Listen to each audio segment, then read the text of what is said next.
Hello guys, in this video we'll learn how to perform end-to-end testing for our cross-platform application using Rust. In this series of cross-platform development using Rust, so far we have covered basic concepts, advanced concepts, asynchronous concepts, full stack concepts, and now it's time to learn some testing so we can end-to-end test our applications before we start adding some projects.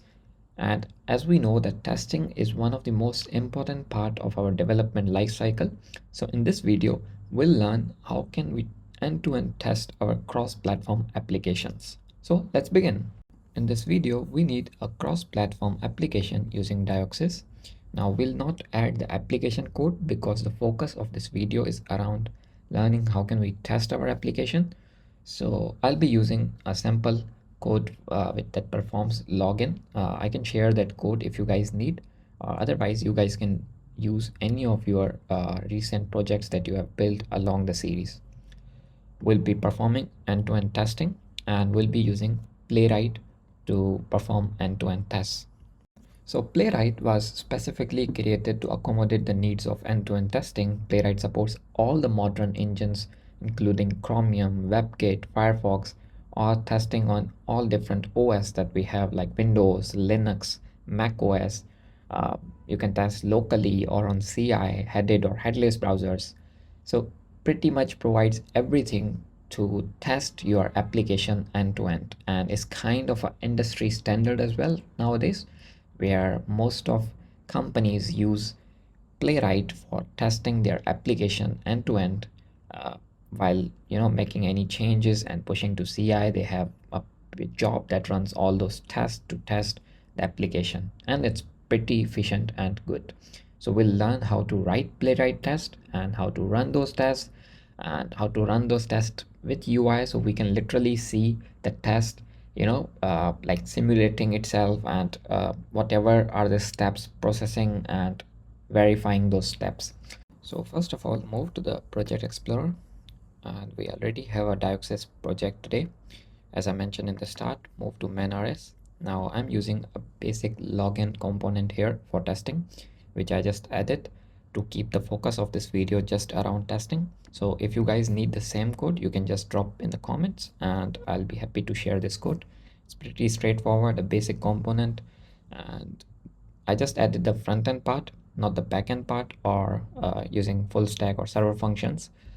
Instead, what I did is I'm using this mock.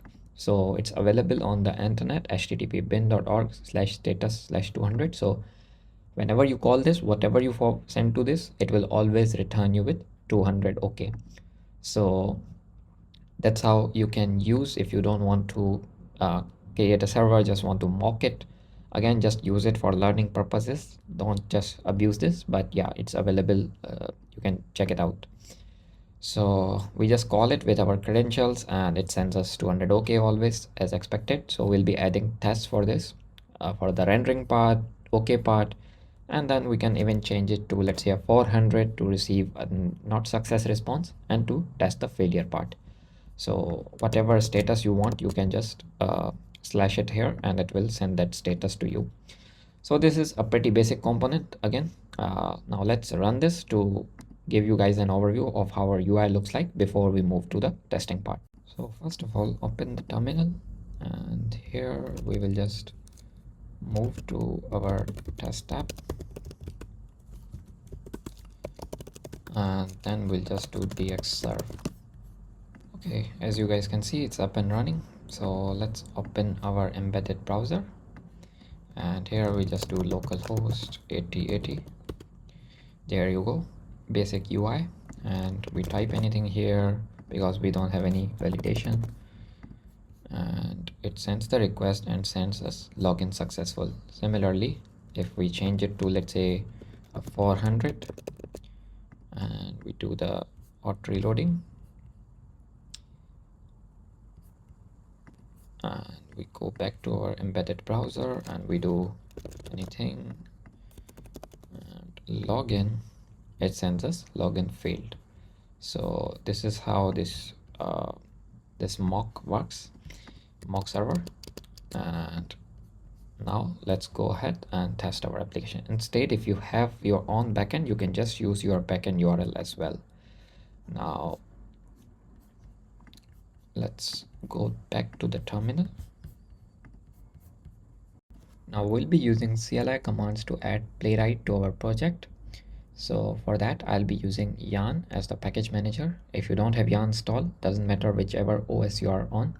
I'll be dropping a installation link in the description so you guys can install Yarn on your machine. And first of all, make sure you move to your Access project.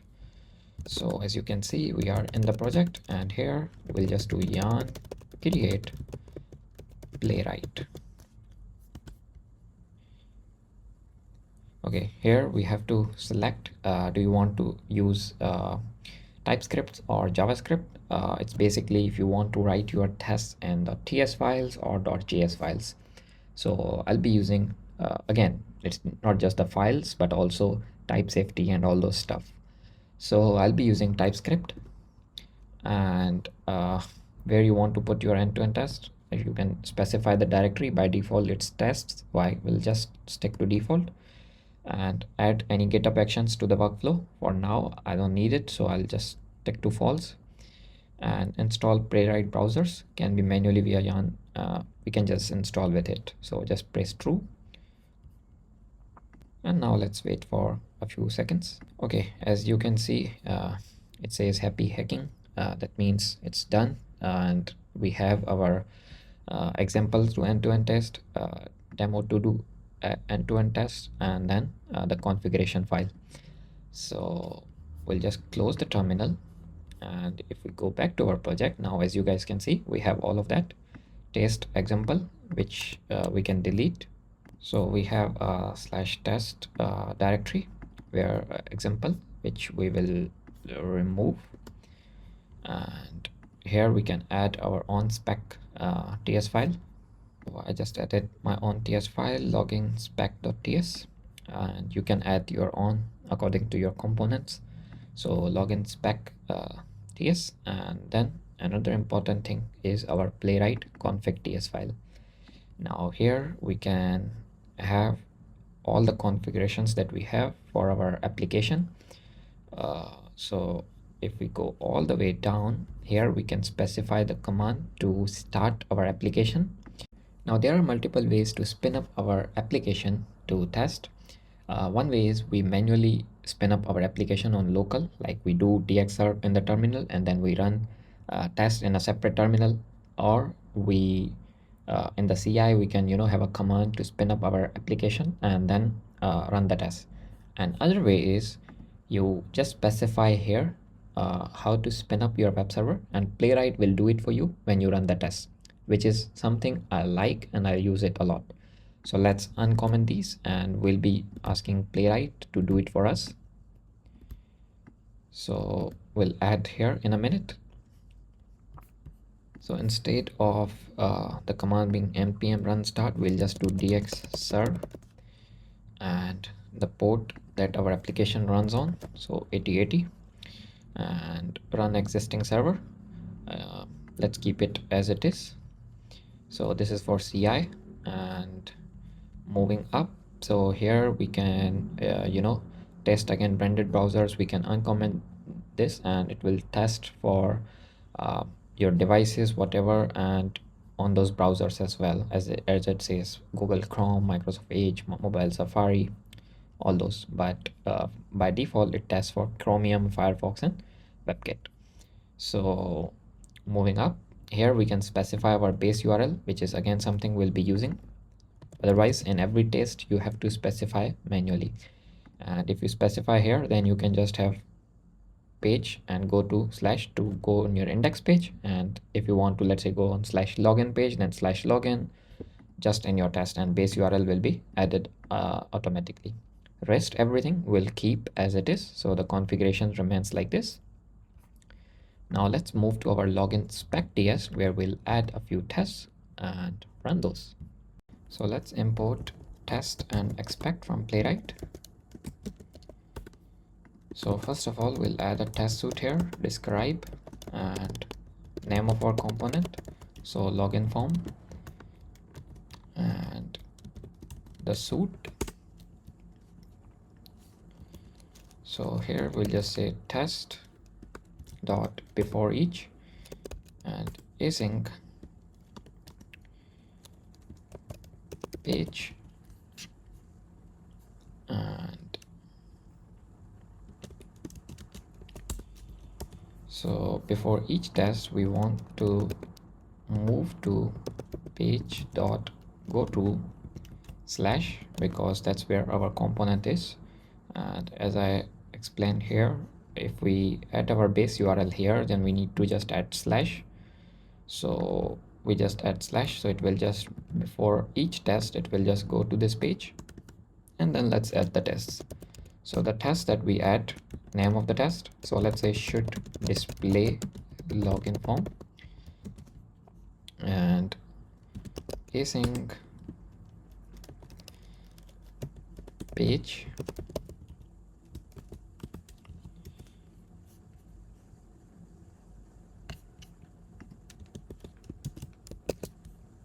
and right here we'll just do is await expect, and let's say page dot locator, so there should be a form on the page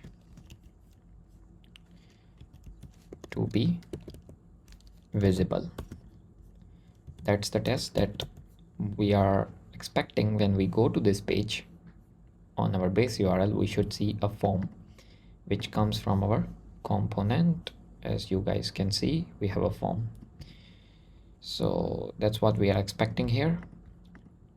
And let's add a test for successful login. So if the login successful, we get login successful. So test and should be able to successfully login as the name.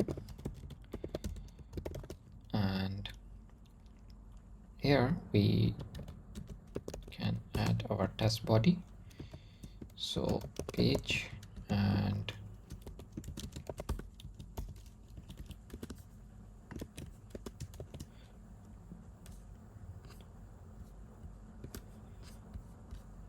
so first of all, for a successful login, as in our form, we have to fill the fields and then send the request, which is again by clicking the button. So we'll simulate all of that. Now, first of all, let's add the filling part. So await page dot fill, and here we have to specify the selector. So username input. Now, how do I specify this is using the class name. So as you can see, it's a username input, and we can either use class name or data test ID or ID. So ID something like this. So we can specify the ID as well, not one, but let's say the component name, user input,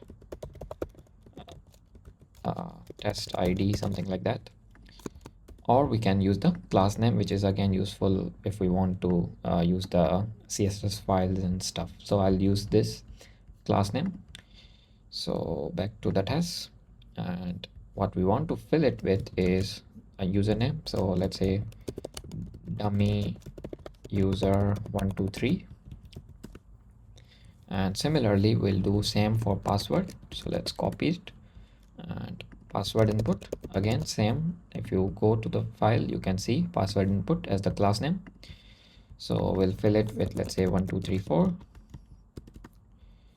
and then await page dot click, so login button, again this is a class name for a button.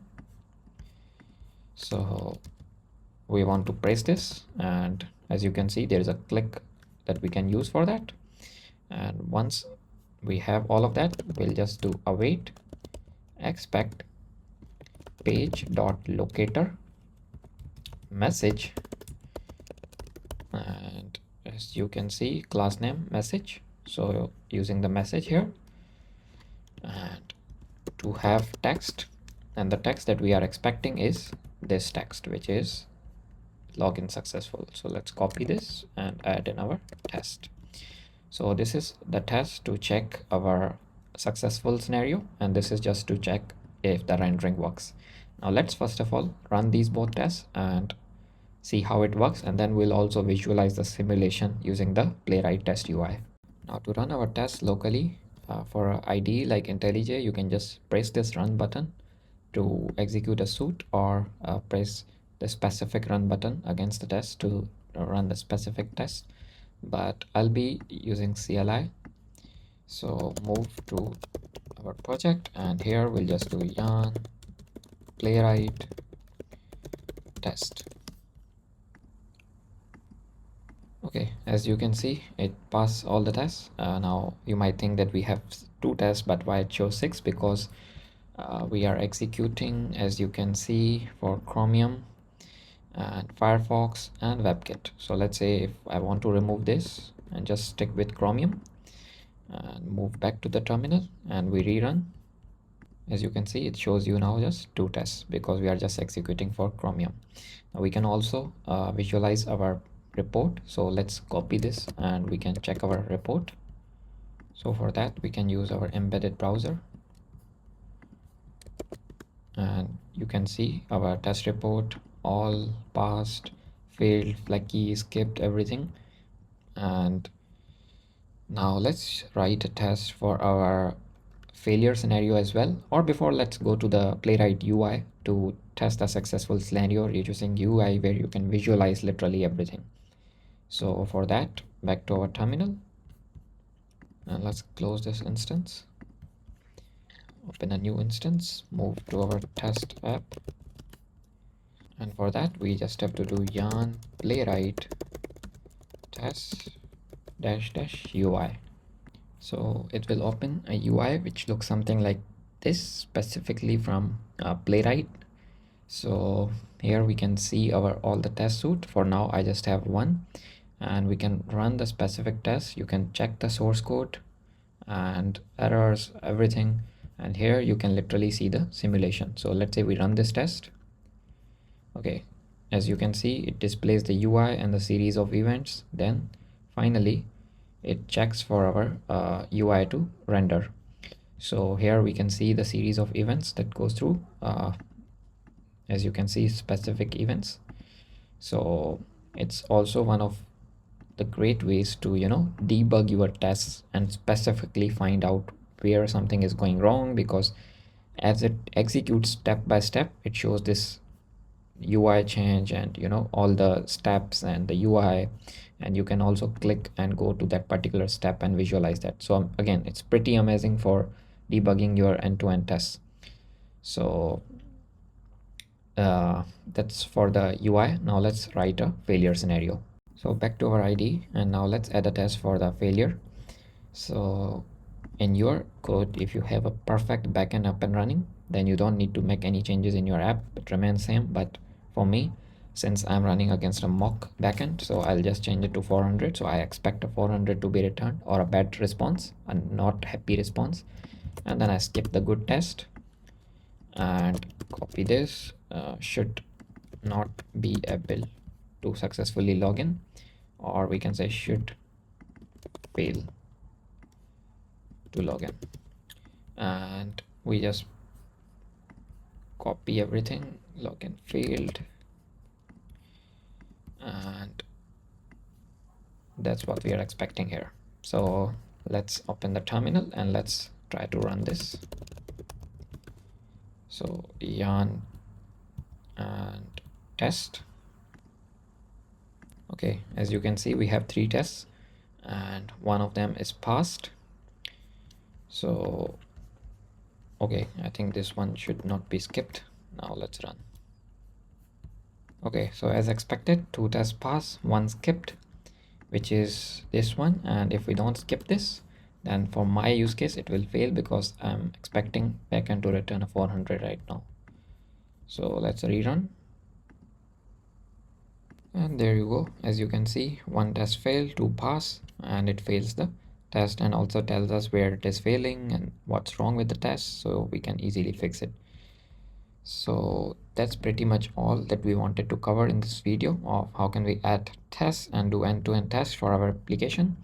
Now, as you can see, it's very simple to add, and it's designed in such a way to provide max usability and max effort, like less effort to troubleshoot if there is something wrong with our test or the test fails. So you can go around and check the config and run in different devices environment and see how it works. And let me know in the comments what do you think about this. So that's it for this video, guys. I'll catch you guys in the next video. Bye bye.